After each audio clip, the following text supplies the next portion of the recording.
मेरे प्रिय मित्रों, नमस्कार।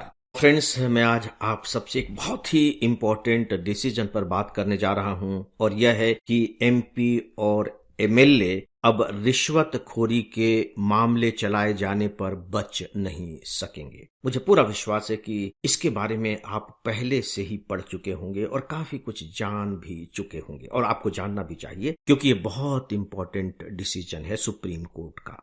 ये दो रूपों में ज्यादा इम्पोर्टेंट है।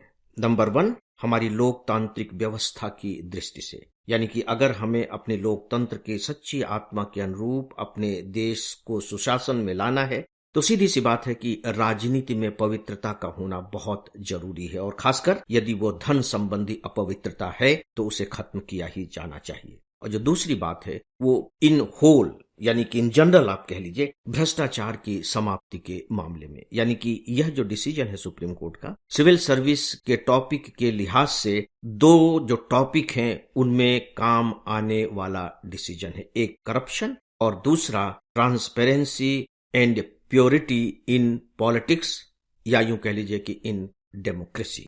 राइट? तो आइए अब मामले को देखते हैं। सुप्रीम कोर्ट ने एक डिसीजन दिया है।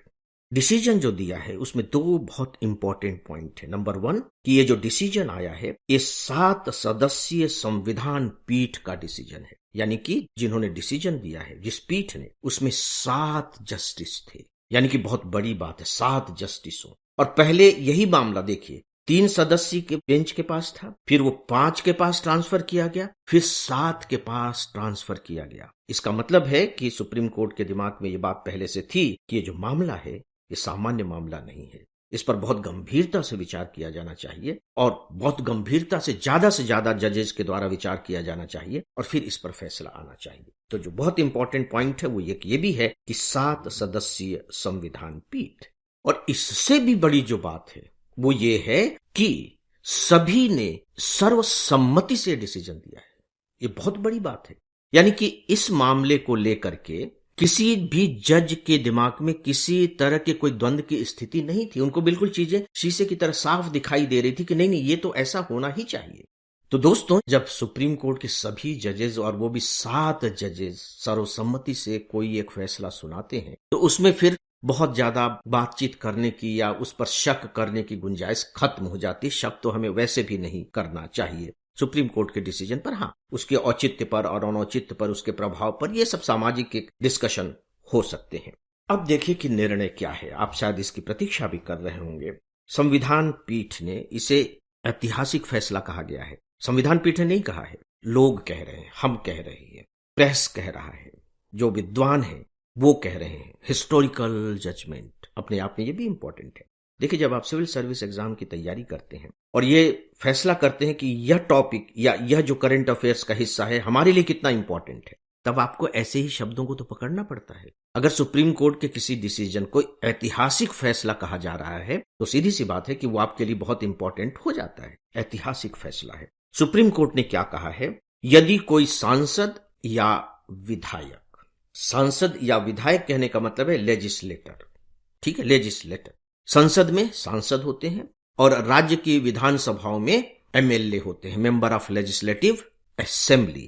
कोई सांसद या विधायक रिश्वत लेकर, ब्राइब लेकर सदन में, यानी कि संसद के अंदर या विधानसभा के अंदर, जिसका भी वो सदस्य है, भाषण या वोट देता है, भाषण देता है या वोट देता है तो उसके खिलाफ कोर्ट में क्रिमिनल केस चल सकेगा, यानी कि आपराधिक मुकदमा दायर किया जा सकेगा।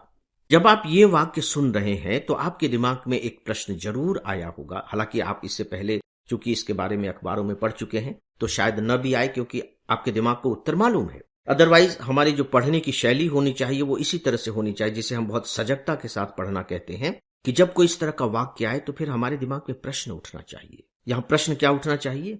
तो क्या इससे पहले ऐसा नहीं होता था कि वो रिश्वत लेकर के भाषण दे दें अपने सदन में जाकर के, बकायदे वोट दे आए और उन पर भ्रष्टाचार का मुकदमा चलाया ही नहीं जा सकता था? जी हां, पहले ऐसा ही होता था। अब आपको बड़ा अटपटा सा लगेगा कि ऐसा कैसे हो सकता है भ्रष्टाचार के मामले में, और वो भी जनप्रतिनिधि ले रहा है, सदन में झूठ बोल रहा है और फिर भी उस पर मुकदमा दायर नहीं किया जा सकता। सोच करके देखिए, बड़ा अजीब सा नहीं लग रहा है? अजीब सा लग रहा होगा, लगना भी चाहिए। तो ऐसा क्यों होता था? ऐसा इसलिए होता था क्योंकि बकायदे हमारे संविधान ने उन्हें कुछ विशेषाधिकार दिए हुए हैं। और मैं आपको बताना चाहूंगा कि इस तरह के विशेषाधिकार केवल सांसद और विधायकों के ही नहीं है, बल्कि उन बहुत सारे जिम्मेदारी के पद पर काम करने वालों के लिए होते हैं जो बहुत महत्वपूर्ण काम कर रहे होते हैं। जैसे आप देखिए कि राष्ट्रपति के अपने अधिकार है, विशेषाधिकार, प्रधानमंत्री के अपने विशेषाधिकार है, जजेस के अपने विशेषाधिकार हैं, यहां तक कि ब्यूरोक्रेट्स के भी अपने विशेषाधिकार हैं, बकायदे संविधान के द्वारा ही प्रदत्त विशेषाधिकार है। तो सवाल यह है कि ये विशेष अधिकार क्यों दिए गए? देखिए, नाम है विशेष अधिकार। नागरिकों के भी अपने अधिकार हैं, फंडामेंटल राइट्स हैं, लेकिन चूंकि ये नागरिकों के लिए काम कर रहे होते हैं, इनके द्वारा किए गए कामों का प्रभाव समाज पर, नागरिकों पर सीधा सीधा पड़ता है, इसलिए इन्हें कुछ विशेषाधिकार दिए गए हैं। और ये जो विशेषाधिकार है ये एंजॉय करने के लिए नहीं दिए गए हैं, शान शौकत के लिए नहीं दिए गए हैं। ये विशेषाधिकार इसलिए दिए गए हैं ताकि वे अपने कर्तव्यों का सही तरीके से निर्वाह कर सकें। यानी कि उन्हें जो अधिकार दिए गए हैं, उन्हें जो जिम्मेदारियां दी गई हैं, उन अधिकारों का इस्तेमाल करते हुए अपनी जिम्मेदारियों को पूरा कर सके, इसलिए उन्हें विशेषाधिकार दिए गए हैं। तो यहां मामला है सांसद और विधायकों के विशेषाधिकार का। तो यहां मैं 2 अनुच्छेद आपको बता रहा हूं, ये आपको रट जाने चाहिए। हमारे संविधान का एक अनुच्छेद है 105 इन ब्रैकेट 2, 105(2), और दूसरा अनुच्छेद है 194(2) ब्रैकेट में 2, 105 और 194, और दोनों के सामने ब्रैकेट में लगा हुआ है 2। यदि आप 2 भूल भी जाएं तो कोई बात नहीं है, 105 और 194 ये याद रहना चाहिए। इसके तहत ये व्यवस्था की गई है कि सदन के अंदर दिए गए किसी भी भाषण और वोट के लिए घूस के आपराधिक मुकदमा से उन्हें छूट प्राप्त है। अब आप देखिए, बहुत विचित्र सी बात है। आपराधिक मुकदमा, अगर रिश्वत से संबंधित मामला है तो उन्हें इससे छूट प्राप्त है। छूट प्राप्त है, इसका मतलब यह हुआ कि न तो इनके खिलाफ एफआईआर दर्ज कराई जा सकती और न इनके खिलाफ कोर्ट में केस चलाया जा सकता है इस तरह के मामलों में। अब आपको क्लियर बात हो गई होगी। तो सीधी सी बात है कि कुछ ऐसा ही मामला रहा होगा जिसके तहत सुप्रीम कोर्ट ने यह डिसीजन दिया है। अब हम देख लेते हैं कि इसमें मामला क्या था। इसमें दोस्तों मामला कुल ये था कि झारखंड मुक्ति मोर्चा के विधायक सीता सोरेन विधायक थी, आप कह लीजिए, उनकी याचिका पर आया। उनकी याचिका कैसी शुरू हुई कि 2012 में उन्होंने राज्यसभा में वोटिंग करने के लिए एक निर्दलीय सांसद से पैसे लिए थे, ये उनके ऊपर आरोप था। ठीक है, तो जब सीबीआई ने यह मामला दर्ज कर दिया तो सीधी सी बात है कि सीता जो अपने 194(2) का सहारा लेते हुए, क्योंकि विधानसभा से संबंधित है ना, वो एमएलए थी, उसका सहारा लेते हुए वो बकायदे हाई कोर्ट गई, लेकिन हाई कोर्ट से उन्हें कोई राहत नहीं मिली। तो इसके बाद वो सुप्रीम कोर्ट चली गई। सुप्रीम कोर्ट चली गई, और जब सुप्रीम कोर्ट चली गई तो फिर पहले 3 सदस्यीय बेंच ने सुना, फिर 5 सदस्यीय बेंच ने सुना, और अब 7 सदस्यीय बेंच ने यह मामला सुना दिया है। आपको क्लियर हो गया होगा कि इसके बारे में छूट नहीं दी जा सकती।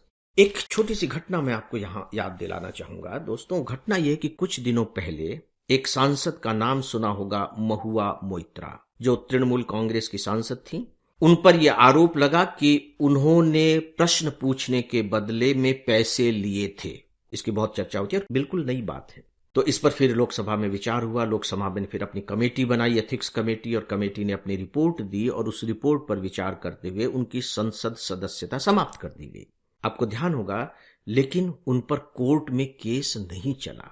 ऐसा क्यों हुआ? क्योंकि वो विशेषाधिकार से सुरक्षित थी। अब आगे अगर कभी ऐसी स्थिति आई किसी भी सांसद या विधायक के साथ, तो अब बकायदे कोर्ट में उन पर केस चलाया जा सकेगा। तो ये 2 घटनाओं की मैंने चर्चा इसलिए की है ताकि इसमें जो छोटे छोटे जो नुआंसेस हैं, जो छोटी छोटी बातें हैं, जो इसका जो व्यावहारिक पक्ष है, वो आपके दिमाग में बहुत क्लियर हो जाए।